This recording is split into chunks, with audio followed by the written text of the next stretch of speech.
If you told me years ago that I would fall in love again, I would have smiled. If you told me who it would be with, I would have laughed. And yet, here I am. They say a mother's love is unconditional. But what happens when that love crosses a line? No one knew. No one ever will. But the moment his hands touched my skin that night, everything changed. It wasn't sudden. It wasn't a mistake made in the heat of passion. It was something that built slowly, quietly, in the spaces between loneliness and comfort. It was there long before either of us acknowledged it. I could say I fought it, but that would be a lie. And if I'm going to tell this story, really tell this story, then I won't lie to you. Not even to make myself look better. Because the truth? The truth is, I wanted it. I wanted him. This is not the kind of story people like to hear. It's not the kind of truth they like to believe exists. But just because something is unspoken doesn't mean it isn't real. And now, I'm going to tell you everything. Before we begin, I want to warn you, this story contains mature themes. It deals with the challenges of isolation, emotional dependency, and choices that cannot be undone. If these topics make you uncomfortable, you might want to stop listening now. But if you stay, I promise you this, you will hear the truth. Unfiltered. Just as it happened. This is my story. I was 45 when my husband left me. 7 years of solitude followed. 7 years of empty rooms and untouched spaces. 7 years of waking up alone, eating alone, sleeping alone. I was still a woman, still had desires, still had needs, but who was left to see me? To want me? I had spent decades as someone's wife. Someone's mother. But when the house emptied, when the vows turned to dust, I found myself standing in front of the mirror wondering, who am I now? Time has a way of making you disappear. Not all at once. Piece by piece. I felt it every time I walked through a grocery store and no one looked at me. Every time I sat in a restaurant and saw younger women with their husbands, their lovers, their admirers. Every time I lay in bed, staring at the ceiling, feeling the weight of my own body and nothing else. I told myself it didn't bother me. That I didn't need anyone. That I was comfortable in my solitude. But there is a difference between choosing to be alone and having no other choice. And then, Sean came home. Sean Perry. My only son. My baby, though he'd roll his eyes if he heard me say that. He was 30 now, but I could still remember the boy he used to be, the way he'd crawl into my lap after scraping his knee, the way he'd wrap his arms around me when he was afraid of the dark, the way he used to look at me like I was the center of his world. Time had changed us. He had grown into a man, broad-shouldered and strong, with a quiet confidence that hadn't been there before. I had aged, too. More lines, softer curves, a body that had known life and loss. But when he walked through that front door, when I saw him standing in the same house where I had raised him, something inside me softened. I hadn't realized how much I missed him. How much I missed the feeling of having someone close. Someone who saw me. He had just gone through a breakup.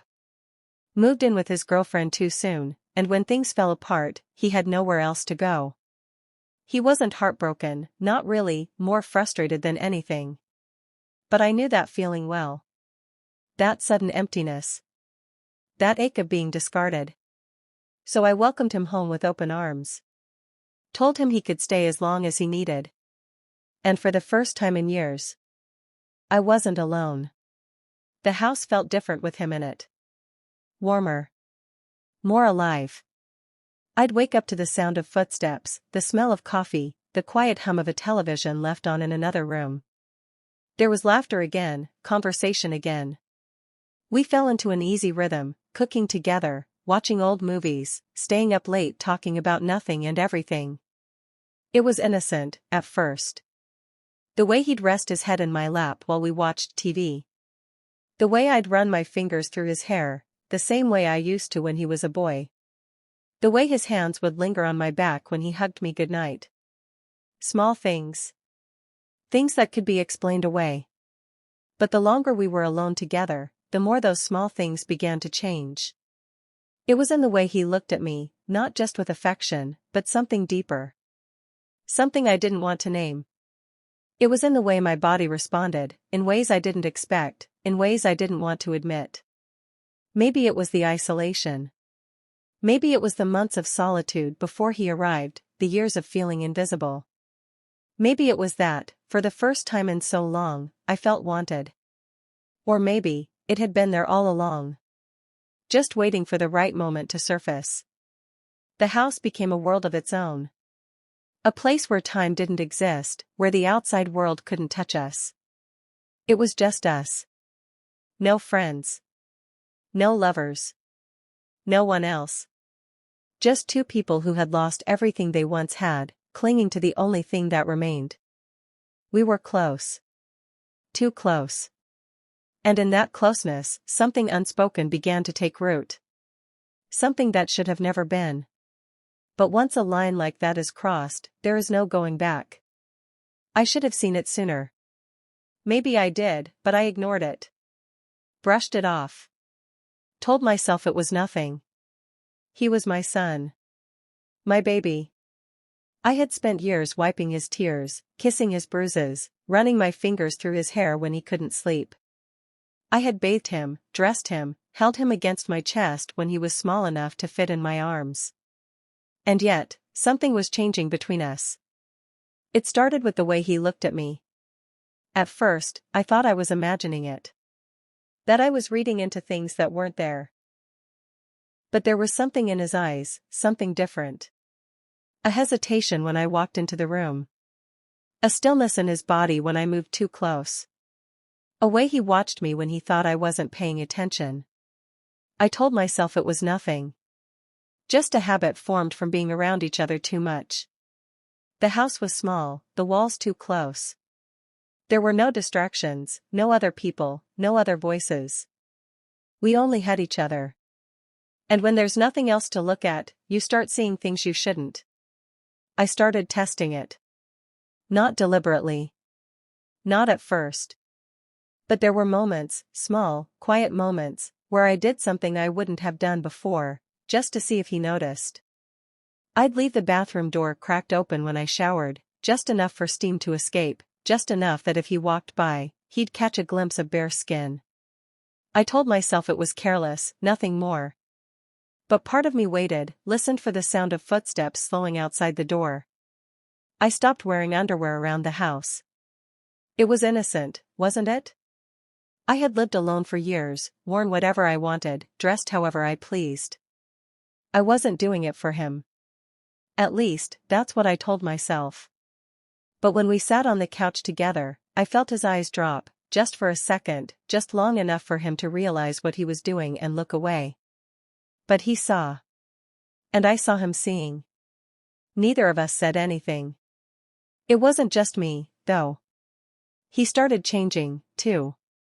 The way he touched me lingered longer than it should have. A hand on my back that didn't move right away. Fingers brushing against my wrist and staying there for a heartbeat too long. His hugs, longer, tighter, his hands pressing into me, his head resting against mine as if he needed to hold on just a little longer. Maybe it was harmless. Maybe it was just the loneliness. But when I looked into his eyes, I saw something I wasn't supposed to see. And worse, I didn't look away. It started so simply. My shoulders had been sore that day. I had spent too much time cleaning, too much time bending over, reaching, stretching. I groaned as I rubbed at the knot in my neck, and without hesitation, he offered. "Let me do it, Mom." I should have said no. I should have told him not to. But I didn't. I turned my back to him, let his hands rest on my shoulders, and let out a breath as he began to press into my skin. It was innocent, at first. It was just a massage. But his hands were strong, firm, warm. He needed the tension from my muscles, his thumbs pressing into places no one had touched in years. I sighed without thinking, and then I heard myself make that sound. It was small, quiet. But it was enough. His hand stilled for just a second. Then he continued, slower this time, his fingers pressing into the soft flesh of my back, moving lower. I should have stopped him. I should have stood up and walked away. But I stayed. And the next night, when my back hurt again, I asked him to do it again. By then, it was already too late. We had been circling something inevitable. Neither of us had admitted it, but we felt it. It was there in every touch, every glance, every breath between us. So when I asked him for a massage that night, we both knew it wasn't just a massage anymore. I lay on my stomach, feeling vulnerable in the quiet room.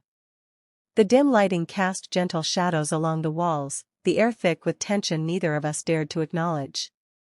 His hands moved more slowly now, his touch softer. I could hear his breathing, feel the warmth of his presence close to me. And then, almost without realizing it, I spoke. Would you mind if I took off my bra? It's just more comfortable. Silence hung in the air, a brief hesitation before he quietly answered, okay. I reached behind me and unhooked it. I saw his eyes drop away nervously, heard his breath catch slightly. And in that moment, I knew. It was only a matter of time, and we both knew it. I should have stopped him. I should have said something, pulled away, covered myself. But I didn't. I lay there. I don't know what I was waiting for, maybe for him to hesitate, to remind me of who we were, of what this was. Maybe I was waiting for him to run, to tell me this was wrong. But he didn't. His hands didn't stop. My body betrayed me. I arched into him, silent, breathless, every nerve in my skin alive. And when his lips brushed against mine, there was no hesitation. No second thoughts. No more lines left to cross. One moment, I was his mother. The next, I was something else. The room was silent after. The only sound was our breathing, uneven, deep, trying to steady itself. The sheets tangled between us, the air thick with the weight of what we had done. I turned my head, met his gaze in the dim light. There was no fear in his eyes. No regret. Only the same thing I knew he saw in mine. We didn't speak. What could be said? Sorry? That would have been a lie. We weren't sorry. We weren't ashamed. And that was the most terrifying part. I expected him to get up, to leave, to try and pretend this never happened. But he didn't. He stayed. His hand reached for mine in the dark, his fingers lacing through mine, warm, steady, familiar. I squeezed back. Morning came too soon. The light crept through the blinds, painting the room in soft gold. I turned my head and found him still there, still beside me, still watching me with that same unreadable expression. My throat was dry, my heart heavy in my chest.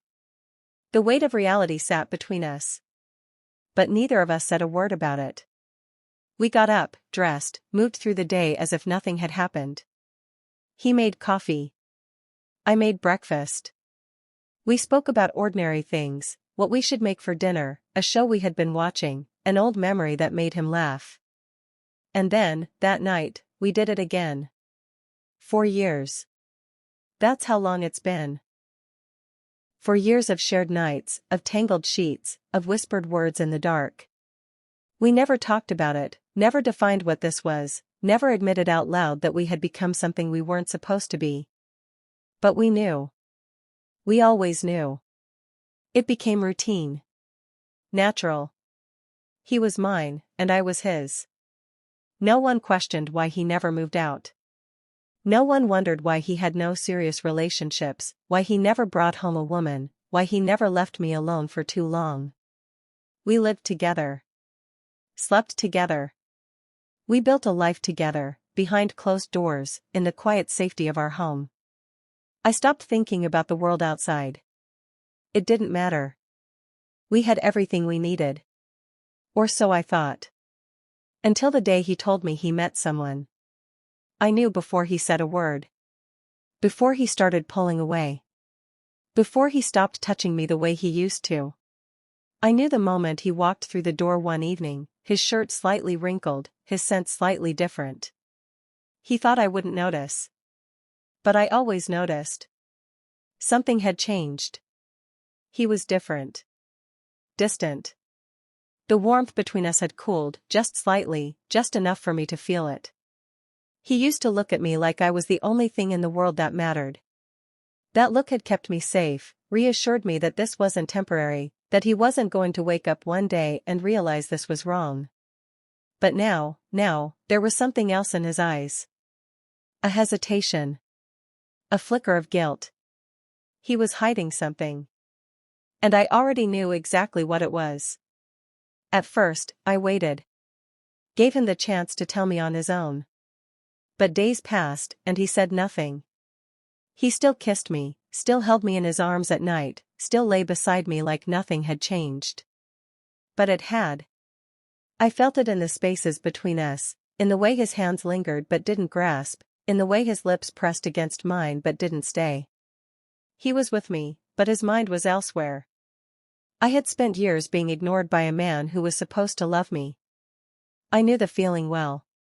And I wouldn't let it happen again. So one night, as we lay in bed, I whispered, "Who is she?" He stiffened. For a long moment, he said nothing. Then, finally, he exhaled. "Her name is Emery." A name. A real name. Not just a suspicion. Not just a fear. The weight of it settled into my chest like a stone. I swallowed, keeping my voice steady. And? Another pause. Then the words that I already knew were coming. I slept with someone else. The room was so quiet I could hear the blood rushing in my ears. My body didn't move, didn't react. I didn't cry. I didn't yell. I just stared at the ceiling, breathing slowly, evenly, trying to understand what this meant. But I already knew what it meant. I turned my head to look at him, studying his face in the dim light. There was guilt there, but not regret. He was waiting for my reaction, bracing himself for anger, for accusations. But I wouldn't give him that. I wouldn't give him the satisfaction of watching me fall apart. Instead, I asked the only question that mattered. "And? Does she make you feel what I make you feel?" His lips parted, but no words came. He hesitated. That hesitation was my answer. I sat up, pulling the sheets around me, my voice calm, steady. "She can never know you the way I do. She will never love you the way I do. Mom," his voice was quiet, pleading. But I wasn't done. "What she doesn't know won't hurt her." His brows furrowed, his jaw tightening, as if he wanted to protest, as if he wanted to fight against the truth he already knew. But he didn't. Because he knew I was right.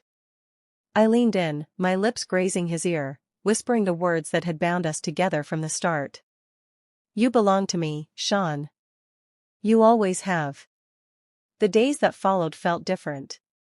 Not broken. Not ruined. Just shifted. He still came home to me. He still lay beside me at night. He still kissed me. But something was missing. A hesitation. A flicker of doubt in the way he touched me, in the way his eyes lingered on mine as if searching for an answer to a question he wasn't ready to ask. He was thinking about her. I should have been angry. I should have wanted to rip her from his mind, to erase whatever fantasy she had placed there. But I wasn't angry. I wasn't even afraid. Because I knew the truth, the one he was too conflicted to see yet. She would never have him the way I did. Not truly. Not completely. Because what we had wasn't built on fleeting attraction or shallow compatibility. It wasn't about romance, or dating, or the kind of love that fits neatly into the world outside. What we had was deeper than that. Stronger. Unbreakable. And no matter how much he tried to pretend otherwise, he knew it too. But still, the weight of it pressed down on me. For the first time, I found myself questioning things I had never dared to question before. Not about what we had done, no, I had accepted that long ago. But about what it all meant. Had I created this? Had I shaped him into a man who could never love another woman the way he loved me? Or had this always been inside of him, buried beneath years of boundaries and rules that no longer mattered? Had I taken something from him, or had I simply given him the freedom to feel what he had always wanted to feel? I wasn't sure. And so, for the first time since this all began, I turned to someone else. Isaiah Marks had been my friend for years. He was the only person I could talk to, the only one who had known me long enough to see past the version of myself I showed the world. We met for coffee, the air thick with the scent of roasted beans and something heavier, secrets waiting to be spoken. "You seem off," he said, stirring his drink. He wasn't prying, not yet, but he could tell something was weighing on me. I hesitated, considering my words carefully. But in the end, I said it. "Sean met someone." Isaiah blinked. "And you're worried he'll leave?" I let out a slow breath. "No. I'm not worried. I don't know what this means." There was a long pause before he set his cup down, his voice quieter now.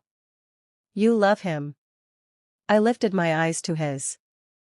"Of course I do." He shook his head. "Not like that." Silence stretched between us, thick and unyielding. And then he leaned in, his voice low, his words deliberate. "If he loves her, he'll leave you." I exhaled through my nose, my lips curving in something that wasn't quite a smile. "That's just it, Isaiah. He won't." Because I knew Sean. I knew the way he had melted into me, the way he had surrendered to something neither of us could name. He could sleep with another woman, whisper sweet words to her in the dark, pretend for a little while that she was what he wanted. But when he came home, when he lay beside me, he knew where he truly belonged. He had never needed to say it.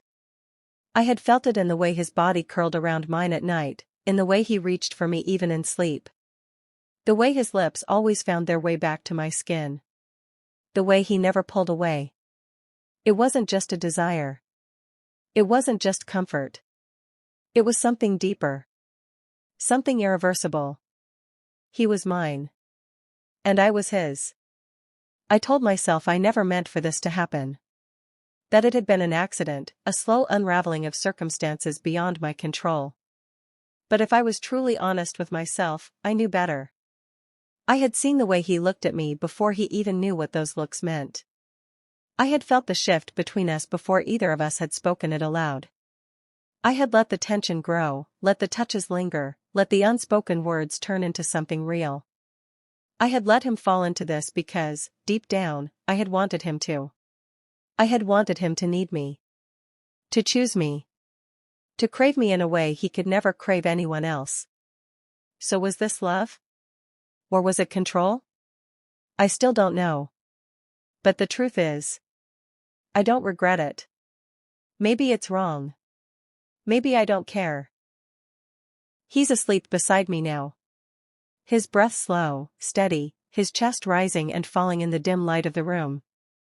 I watch him, studying the features I know better than my own, the sharpness of his jaw, the way his lashes rest against his skin, the way his fingers twitch slightly, even in sleep. He looks peaceful. Innocent. But I know better. We both do. I reach out, letting my fingers trail down his arm, feeling the warmth of his skin beneath my touch. He shifts, unconsciously leaning into me. Even in sleep, he seeks me. Even in sleep, he chooses me. I close my eyes, exhaling slowly. I know this can't last forever. I know, deep down, that something like this isn't meant to survive. Someday, the world will pull him away from me. Someday, he'll start to wonder if what we have is something he wants, or something he's been taught to need. Someday, he might leave. But not yet. Not if I can help it. Some love stories are meant to be whispered in the dark, and never spoken aloud. Some secrets should never see the light of day. And this? This is one of them. Now, I leave it to you. What would you have done? Could you have walked away? Could you have stopped something that already felt inevitable? Tell me. Tell me in the comments, in the quiet spaces where secrets are shared. And if you found yourself unable to look away, then subscribe. Like this video. Because there are more stories out there, more truths waiting in the shadows. And some of them? Some of them are darker than you can imagine. What she doesn't know won't hurt her.